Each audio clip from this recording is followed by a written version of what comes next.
How to maintain ties of kinship with family members who partake or promote in behaviors of non-believers, such as gender reveal parties, bridal showers, big birthday celebrations. Okay, I would say that forget birthday parties, gender reveals, forget all that. Let's go to the higher ground, the principle. What is the principle of celebration in Islam? Gatherings. By default, they're permitted. We can celebrate anything as long as that thing that we're celebrating is something permitted. And as long as the way we celebrate it is permitted. It's very hard to say something like that is haram per se. You could say it's discouraged because you're imitating. Then again, when you're talking to people who are born in a culture, you've surrounded them with a culture, and now you're telling them not to partake in it. On what grounds? It has to be only on what is forbidden. Therefore, let's say they do a bridal shower. What is the function of a bridal shower? Is a woman's about to go into a very difficult experience. Her life is about to really transform. She's never going to sleep properly again in her life. She will not sleep properly. Baby shower, bro. Baby shower, I meant baby shower. Shower. Bridal shower probably is the same. Her life will never be the same again, right? Hopefully in the better. We don't get a shower. No, they do. They get, when they take the guy out, they do have that. Bachelor part of it. That's all haram. Right? What kind of Muslims don't have anything like that? What is it? We go to Bashir Fresh and then get the guy some wings. Like, that's all we do. Right? So, but point being is that, yes, it is a habit that non-Muslims do. But we have to ask, is it a habit that's related to their faith or just their culture? If it's something related to their faith, then we can't do it. Like Christmas or Easter or a christening or a bar mitzvah. Like we can't start having bar mitzvahs, right? Oh, you reach bulugh? Let's announce it to the whole community, right? That this guy, yeah, you're mukallaf. Okay, that's a little bit too much information. What do they say these days? TMI or something? This is a bit too much information. I do not need to know that my friend's son just became mukallaf, right? That's too much information for me. I don't need to know that. Or what, are you going to have a bat mitzvah for the girl? This is way too much information. It was makruh to inform the world that this just happened to the girl. Okay, so, but in any event. So that's how we judge celebrations. Another thing about all these parties is excess and haraj. So there are three masail that could make it discouraged. Imitating people is subjective too. Most Muslim culture is taken from other people. Domes is taken from Christians. Pre-Islamic people made domes. Wearing red in the weddings of Pakistan is from Hindus. Faluda. Faluda is from Persians. It's a Persian food. Of course, back in the day it was reduced. It was like the proto version. It was just ice with fruit mashed up. So much of our culture is taken from non-believers. That's how you have to judge it. You have to judge it by, am I imitating or is it just now part of the culture? But number two, is this encouraging excess? Sometimes a birthday party can become very excessive. It's discouraged. Such as telling people, this is, let's say, Lion King themed birthday. Please order your costume from this website. Each costume is $130 for a kid to wear once. On top of that, I got to buy you a gift. I'm spending $200 for your baby to turn 9? No. It's excess, but it's also what we call haraj. You're forcing people to spend money they don't want to spend. And I'm going to go and the whole party is going to be some themed birthday party. And at one corner there's sushi. Another corner there's Italian food. Another corner has cake pops. Like, what excess is this? What are you teaching your kid? How special is he? So, ghulu, excessive spending, waste of money. Those are the things maximum be makruh. By the way, there's another argument on the excess, but I'm feeding people. I'm inviting people. I'm making an environment for people to chit chat and stuff.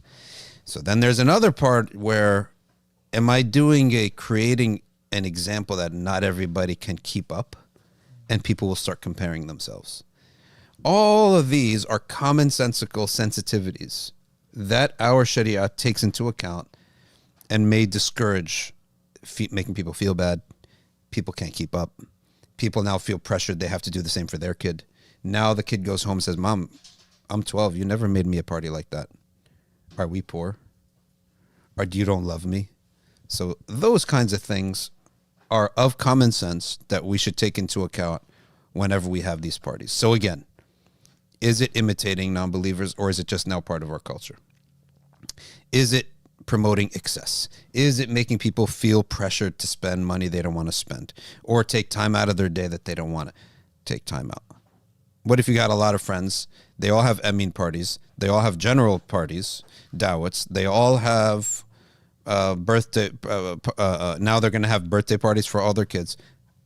There's no time in the day to go all these events, right? If you have a lot of friends. Okay, number 4, is it now creating a precedent of comparison? We, in our religion, we take these into account. And it, at maximum, will render the action discouraged for those reasons. Okay, that's all considering if it's halal. If it's done in the halal, we take those into consideration. Now, what happens in the party if it's forbidden, then that part of it is forbidden. I can have Eid party. I can have Hifz al-Quran party that we're encouraged to have, celebrate the Quran. Kid memorize Quran. He's the number one deserving to have a party. Right? If you don't celebrate that, what do you celebrate? Right? But even in that party, it could be done haram. Right? It could be things that are forbidden in that party. So it's having the party and what happens inside the party are two separate subjects. I remember one time someone showed me a video of guys in Birmingham or Manchester, one of these places with big Muslim population. And they had, after Eid, in the evening time, they had a guy with the halal appetizer champagne doing this, right? With the bottle, as if he won the champion. When they win the championship, they take the champagne, they shake it, and they spray it on everybody. Anything related to the imitation of non-believers and their habits, it will be discouraged. So I hope that answers the question. And you can apply those principles to all. That's the value of what's called the high ground maneuver. Let's go to the principles, and you apply it to all things right now. How do I decline those invitations without creating a rift? If something is forbidden explicitly, then you should decline it and say why. And say that I don't do these things. No, it's haram, right? So someone says, we're going to have a Christmas party. It's a Muslim business, and you're an employee, and the boss, he needs to please everybody, right? Let's have a Christmas party. I say no. Call it a winter break party, and don't put up a tree. So you should speak out when something's wrong. But if something's discouraged and it's up for discussion and up for opinion, then you don't want to make them feel bad.